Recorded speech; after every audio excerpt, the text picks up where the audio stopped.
Judging by your account, you seem pretty convinced that the Muslim Brotherhood will do well in the elections. What's the consequence if they win? What does Egypt look like after that? They will they won't come up with all the agenda from the beginning. They'll take it step by step. But if you look at the end result, I see an Egypt that could be thrown back into mid ages. I see laws. Into the Middle Ages? Yeah, because they will come up with laws that says you... I'm quite fanatic about my scotch in the evening. So, I mean, like, I don't like anybody telling me that I can't drink. Or... I don't like anybody telling me how my wife should be dressed like. I mean, his mom is very, open-minded, beautiful, yes, and she dresses completely, I would say, in Saint-Tropez style, very little long, you know, so. So I'm sure she's not going to appreciate very much people telling her how she should be dressed, you know. And as trivial as these small things appear, but it is your personal freedom. Only God can make everybody accountable. He has not given a mandate or to someone to come on earth and tell us what to do.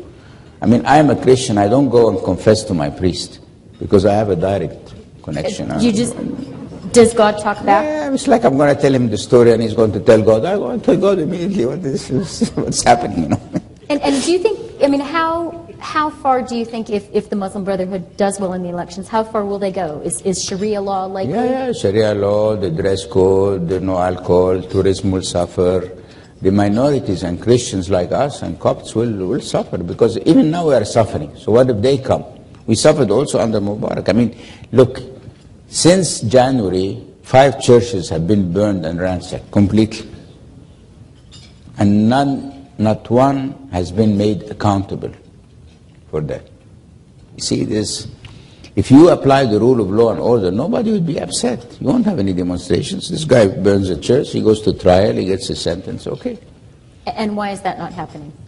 Because they don't want to confront these fundamentalists, these extremists, because they are... scared?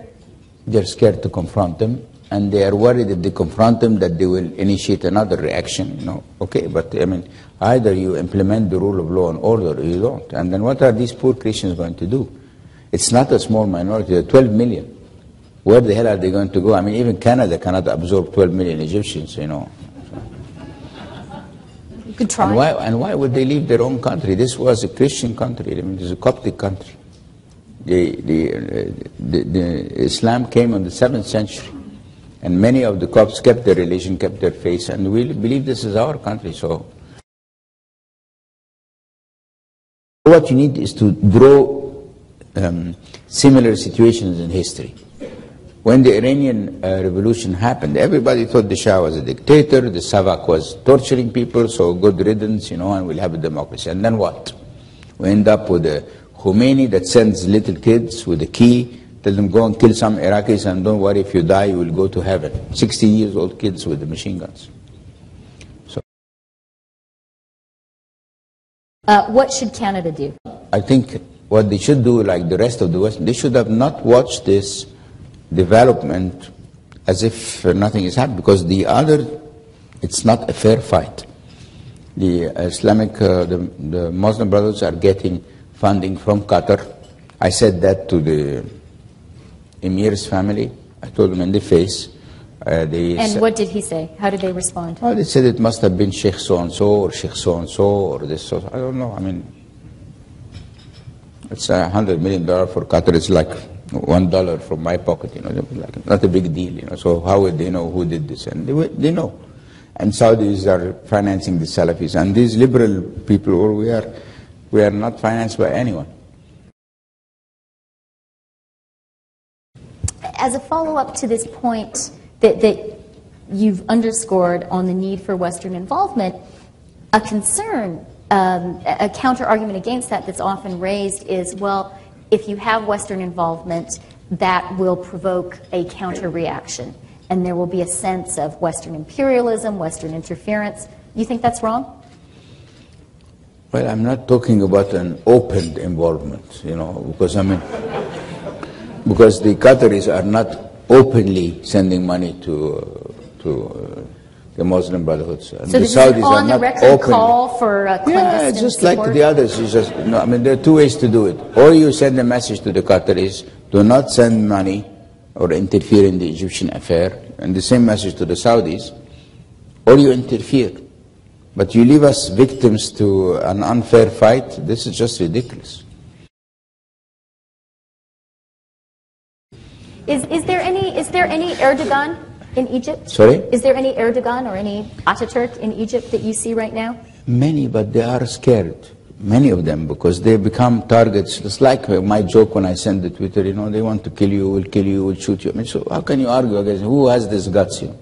You think, you know, after, you know, I mean, you think I walk in Cairo with 6 bodyguards or with any armed, nothing. I don't walk with anybody. You know. Are you still suffering the ramifications of that tweet? Look, I'm a guy you can't scare.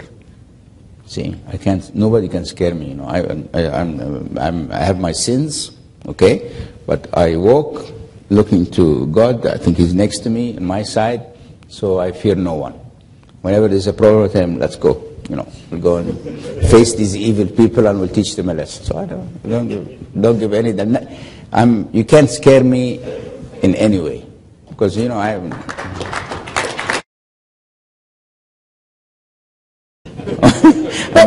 But you did turn off your cell phones.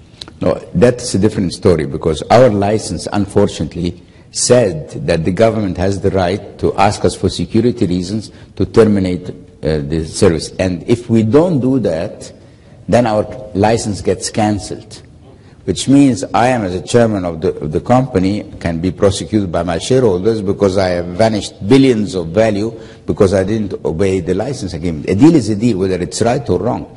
But who would have imagined when we signed that deal that the government would want really to shut down the service because of the demonstrations? So we had no choice. You don't regret that decision? I had no choice. We're going to go out. I have my son here, and you're going to go out. We've got a bunch of guys here, and we're going to get drunk because we're not sure when I go back to Egypt they still be serving alcohol or not. So.